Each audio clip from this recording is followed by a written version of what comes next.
ओम शांति। 31 मई 2021 बाबा के महावाक्य। मीठे बच्चे, यह दुनिया कब्रिस्तान होने वाली है, इसलिए इससे दिल नहीं लगाओ, परस्तान को याद करो। प्रश्न: तुम गरीब बच्चों जैसा खुश नसीब दुनिया में कोई भी नहीं। क्यों?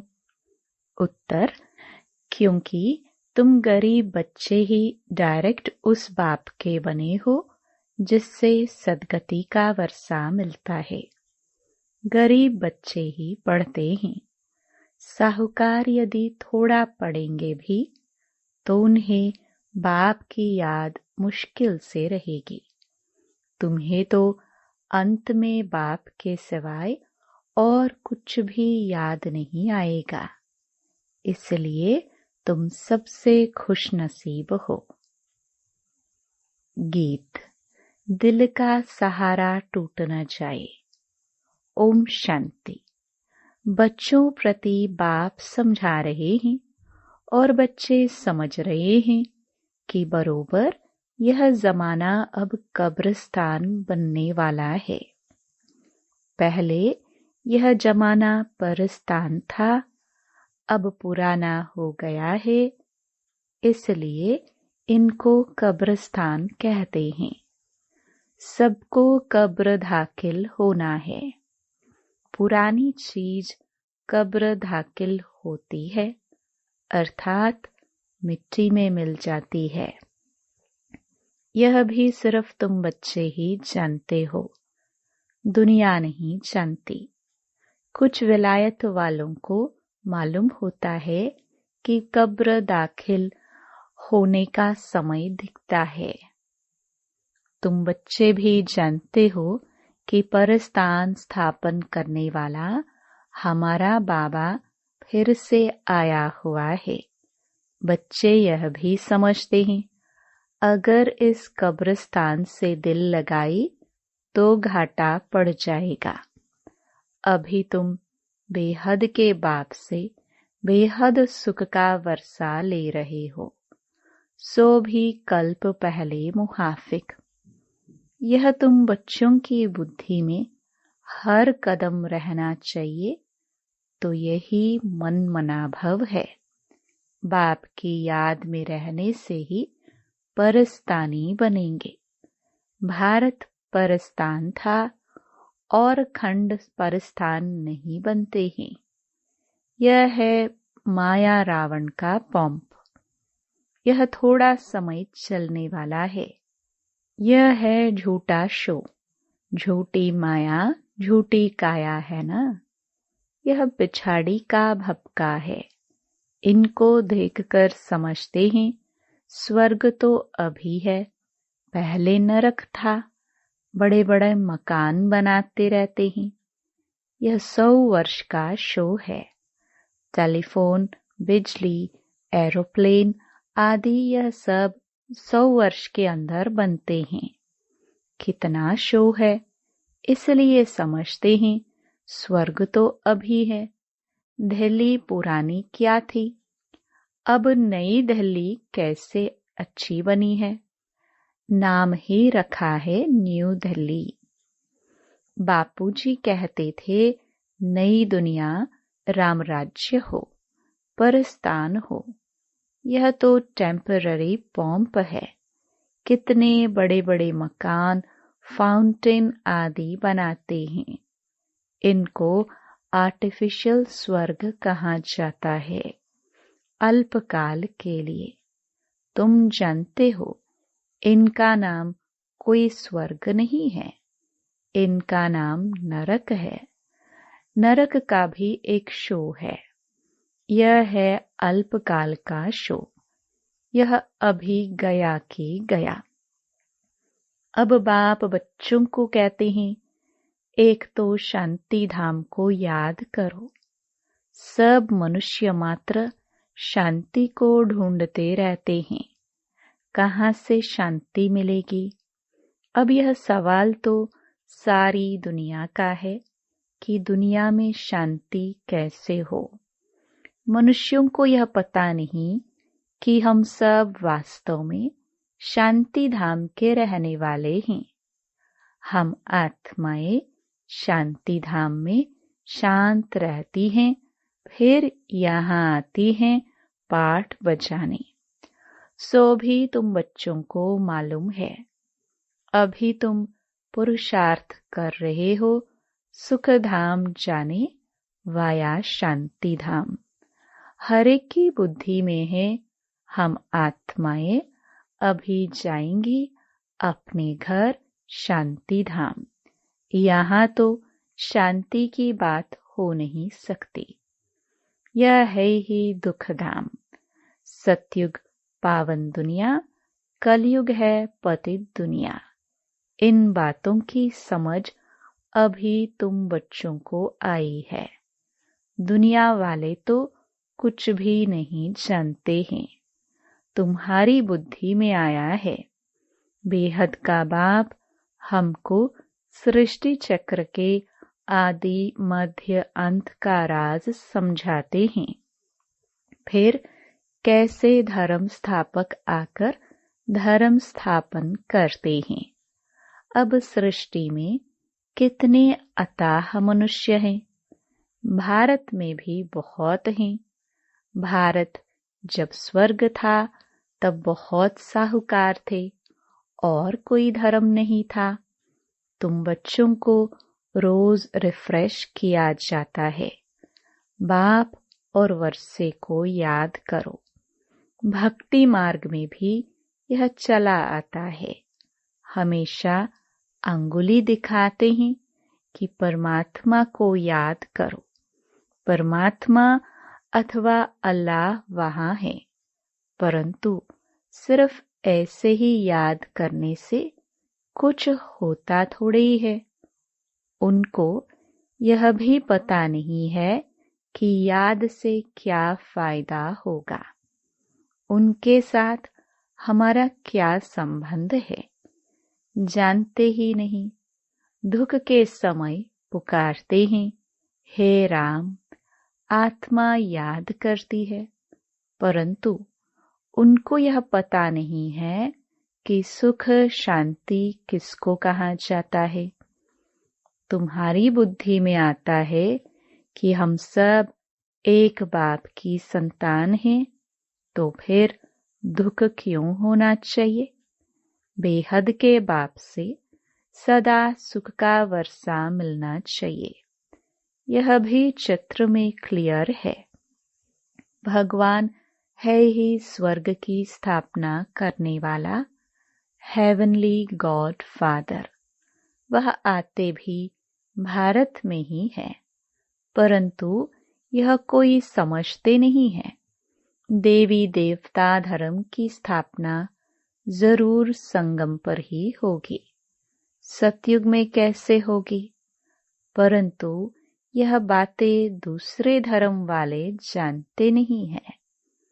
यह तो बाप ही नॉलेजफुल है, समझाते हैं आदि सनातन देवी देवता धर्म कैसे स्थापन हुआ। सतयुग की आयु लाखों वर्ष कहने से बहुत दूर कर देते हैं।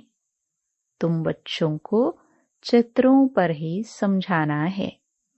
भारत में इन लक्ष्मी नारायण का राज्य था। इन्होंने कैसे कब यह राज्य पाया यह नहीं जानते, सिर्फ कहते हैं यह सतयुग के मालिक थे। उनके आगे जाकर भीख मांगते हैं तो अल्पकाल के लिए कुछ न कुछ मिल जाता है। कोई दान पुण्य करते हैं, उनको भी अल्पकाल के लिए फल मिल जाता है। गरीब पंचायत के मुखी को भी इतनी ही खुशी रहती है जितनी साहूकार मुखी को। गरीब भी अपने को सुखी समझते हैं। बॉम्बे में देखो गरीब लोग कैसे कैसे स्थानों पर रहते हैं। तुम बच्चे अभी समझते हो। भल करोड़पति हैं परंतु कितने दुखी हैं। तुम कहेंगे हमारे जैसा खुश नसीब और कोई नहीं। हम डायरेक्ट बाप के बने हैं, जिससे सदगति का वर्षा मिलता है। बड़े बड़े आदमी कभी भी ऊंच पद पा न सके। जो गरीब हैं वह साहूकार बन जाते हैं। पढ़ते तुम हो, वह तो अनपढ़ है। करके थोड़ा पढ़ेंगे भी तो भी बाप की याद में रह नहीं सकते। अंत में तुमको सिवाय बाप के और कुछ भी याद नहीं रहना है। जानते हो यह सब कब्रिस्तान होना है। बुद्धि में रहना चाहिए, यह जो हम धंधा आदि करते हैं थोड़े समय के लिए। धनवान लोग धर्मशालाएं आदि बनाते हैं, वह कोई धंधे के लिए नहीं बनाते हैं। जहाँ तीर्थ वहाँ धर्मशालाएं नहीं हो तो कहाँ रहे। इसलिए साहूकार लोग धर्मशालाएं बनाते हैं। ऐसे नहीं कि व्यापारी लोग आकर व्यापार करे। धर्मशाला तीर्थ स्थानों पर बनाई जाती है। अब तुम्हारा सेंटर बड़े ते बड़ा तीर्थ है। तुम्हारे सेंटर्स जहाँ जहाँ हैं वे बड़े से बड़ा तीर्थ हैं, जहाँ से मनुष्य को सुख शांति मिलती है। तुम्हारी यह गीता पाठशाला बड़ी है, यह सोर्स ऑफ इनकम है। इससे तुम्हारी बहुत आमदनी होती है। तुम बच्चों के लिए यह भी धर्मशाला है, बड़े से बड़ा तीर्थ है। तुम बेहद के बाप से बेहद का वर्षा लेते हो। इस जैसा बड़े से बड़ा तीर्थ कोई होता नहीं। उन तीर्थों पर जाने से तो तुमको कुछ भी मिलता नहीं, यह भी तुम समझते हो। भक्त लोग बड़े प्रेम से मंदिर आदि में चरणामृत लेते हैं, समझते हैं उनसे हमारा हृदय पवित्र हो जाएगा। परंतु वह तो पानी है। यहाँ तो बाप कहते हैं मुझे याद करो तो वर्षा मिलेगा। अभी बेहद के बाप से तुमको अविनाशी ज्ञान रत्नों का खजाना मिलता है। अक्सर करके शंकर के पास जाते हैं, समझते हैं अमरनाथ में पार्वती को कथा सुनाई। समझते हैं अमरनाथ ने पार्वती को कथा सुनाई, तब कहते हैं भर दे झोली। तुम अविनाशी ज्ञान रत्नों से झोली भरते हो। बाकी अमरनाथ कोई एक को थोड़ी बैठकर कथा सुनाएगा। जरूर बहुत होंगे, और वह भी मृत्यु लोक में ही होंगे। सूक्ष्म वतन में तो कथा सुनाने की दरकार ही नहीं। अनेक तीर्थ बनाए हैं, साधु संत महात्मा आदि ढेर जाते हैं। अमरनाथ पर लाखों आदमी जाते हैं। कुंभ के मेले पर गंगा स्नान करने सबसे जास्ते जाते हैं।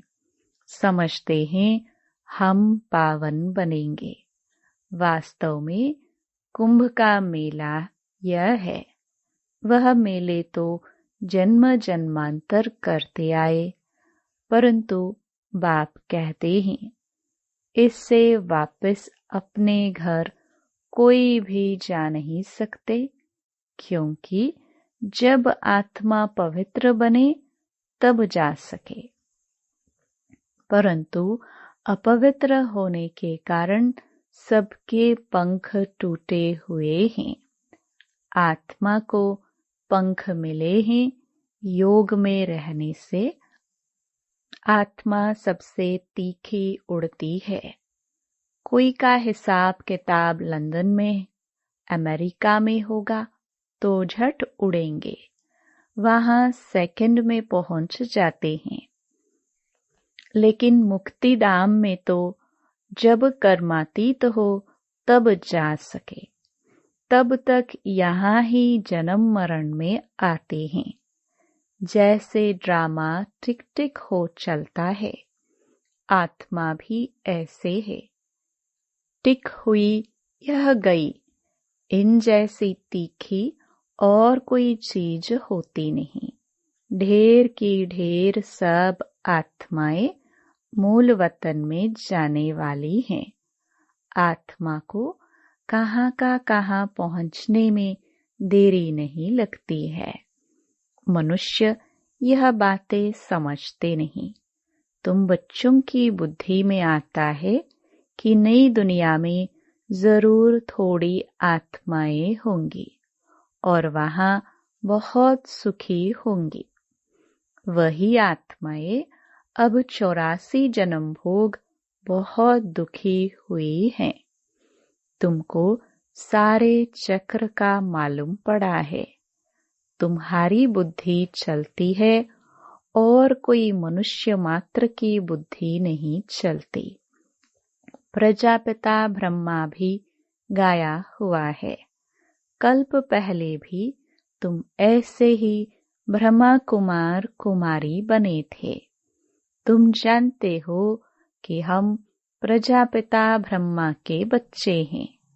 हमारे द्वारा बाबा स्वर्ग की स्थापना करा रहे हैं। जब नंबरवार पुरुषार्थ अनुसार लायक बन जाएंगे तो फिर पुरानी दुनिया का विनाश होगा। त्रिमूर्ति भी यहाँ ही गाया हुआ है। त्रिमूर्ति का चित्र भी रखते हैं। उसमें शिव को दिखाते नहीं। कहाँ भी जाता है ब्रह्मा द्वारा स्थापना। कौन कराते हैं? शिव बाबा। विष्णु द्वारा पालना। तुम ब्राह्मण अभी लायक बन रहे हो देवता बनने के लिए। अभी तुम वह पाठ बजा रहे हो। कल्प के बाद फिर बजाएंगे। तुम पवित्र बनते हो। कहते हो बाबा का फरमान है, काम रूपी शत्रु को जीतो, मामेकम याद करो। बहुत सहज है। भक्ति मार्ग में तुम बच्चों ने बहुत दुख देखे हैं। करके थोड़ा सुख है तो भी अल्पकाल के लिए। भक्ति में साक्षात्कार होता है सो भी अल्पकाल के लिए तुम्हारी आश पूरी होती है। यह साक्षात्कार होता है, वह भी मैं कराता हूँ। ड्रामा में नूंद है।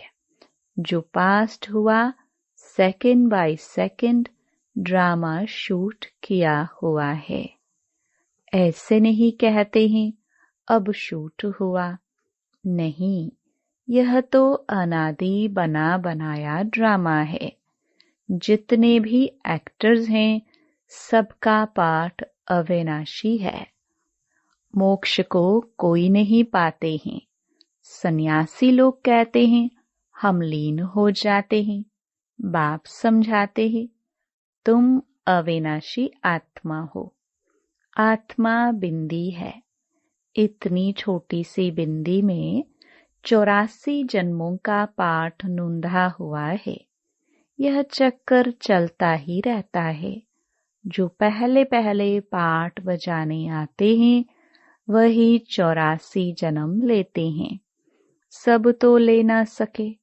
तुम्हारे सिवाय और कोई की बुद्धि में यह नॉलेज नहीं है। ज्ञान का सागर एक ही बाप है। तुम जानते हो हम बाप से वर्षा ले रहे हैं। बाप हमको पतित से पावन बनाते हैं। सुख और शांति का वर्षा देते हैं। सतयुग में दुख का नाम निशान नहीं होता। बाप कहते हैं आयुष्मान भव, धनवान भव। निवृत्ति मार्ग वाले ऐसे आशीर्वाद दे ना सके। तुम बच्चों को बाप से वर्षा मिल रहा है। सतयुग त्रेता है सुख धाम, फिर दुख धाम कैसे होता है यह भी कोई नहीं जानते। देवताएं वाम मार्ग में कैसे जाते हैं वह निशानियां हैं। जगन्नाथपुरी में देवताओं के चित्र ताज आदि पहने हुए दिखाते हैं, फिर गंदे चित्र भी बनाए हैं, इसलिए उनकी मूर्ति भी काली रखी है, जिससे सिद्ध होता है देवताएं वाम मार्ग में जाते हैं तो अंत में बिल्कुल काले बन पड़ते हैं। अभी तुम जानते हो भारत कितना सुंदर था, फिर तमो प्रधान बनना ही है। ड्रामा प्लान अनुसार अभी संगम पर तुमको यह नॉलेज है। बाप है नॉलेजफुल। तुम्हारा एक ही बाप, टीचर, गुरु तीनों है। यह सदैव बुद्धि में रहे। शिव बाबा हमको पढ़ाते हैं। यह बेहद की पढ़ाई है जिससे तुम नॉलेजफुल बन गए हो। तुम सब कुछ जानते हो। वह कहते हैं सर्वव्यापी है, तुम कहते हो वह पतित पावन है। कितना रात दिन का फर्क है। अभी तुम मास्टर नॉलेजफुल बने हो नंबरवार। जो बाप के पास है वो तुमको सिखाते हैं। तुम भी सबको यह बताते हो। बाप को याद करो तो 21 जन्मों के लिए वर्षा मिलेगा। अच्छा मीठे मीठे सिखिल दे बच्चों प्रति माता पिता बाप दादा का याद प्यार और गुड मॉर्निंग। रूहानी बाप की रूहानी बच्चों को नमस्ते। धारणा के लिए मुख्य सार।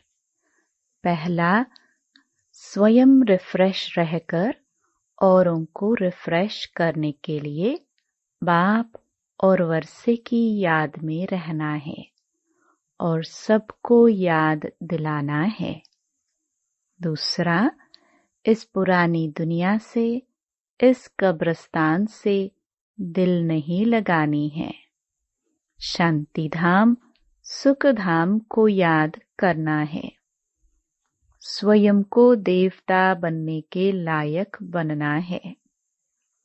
वरदान, नशे और निशाने की स्मृति से सर्व कर्मेंद्रियों को ऑर्डर प्रमाण चलाने वाले ताज व तख्त नशीन भव।